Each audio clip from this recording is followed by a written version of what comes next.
জাপানের দক্ষিণাঞ্চলের কুমামোতো শহরের কাছে ৭.১ মাত্রার শক্তিশালী ভূমিকম্পে অন্তত ১৩ জন নিহত হয়েছেন।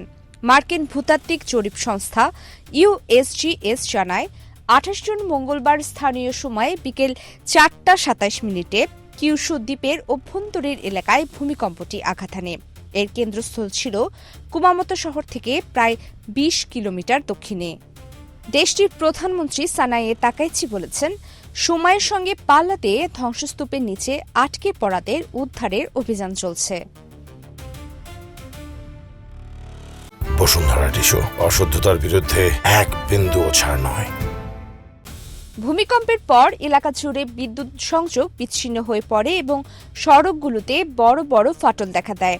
কুমামোতোর একটি শপিং মলে ভূমিকম্পের প্রায় ১ ঘণ্টা পর বিস্ফোরণের ঘটনা ঘটে। এতে মলটির একাংশ ধসে পড়ে এবং ২ তরুণীর মৃত্যু হয়। ধ্বংসস্তূপ থেকে কয়েকজনকে জীবিত উদ্ধার করা হলেও এখনও বহু মানুষ নিখোঁজ রয়েছেন। বিস্ফোরণের কারণ গ্যাস লাইনের লিক কিনা তা তদন্ত করছে কর্তৃপক্ষ।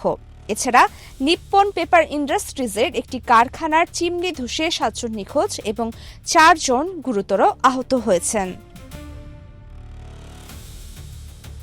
ভূমিকম্পের কারণে ৩৬,০০০-এর বেশি বাড়িতে বিদ্যুৎ নেই। গরম আবহাওয়ায় হিটস্ট্রোকের আশঙ্কাও বেড়েছে। একটি হাসপাতাল বিদ্যুৎ না থাকায় সীমিতভাবে সেবা দিচ্ছে এবং অতিরিক্ত আহত রোগী ভর্তি হওয়ায় নতুন রোগী নেওয়া সাময়িকভাবে বন্ধ রাখা হয়েছে। এদিকে বুলেট ট্রেনের কয়েকজন যাত্রীও আহত হয়েছেন। নিরাপত্তার কারণে কয়েকটি বড় শিল্প প্রতিষ্ঠান সাময়িকভাবে তাদের কারখানার কার্যক্রম বন্ধ রেখেছে, যদিও কিছু প্রতিষ্ঠান পরে উৎপাদন আবার শুরু করেছে। জাপান প্রশান্ত মহাসাগরীয় রিং অফ ফায়ার অঞ্চলে অবস্থিত হওয়ায় দেশটিতে প্রায় শক্তিশালী ভূমিকম্প হয়।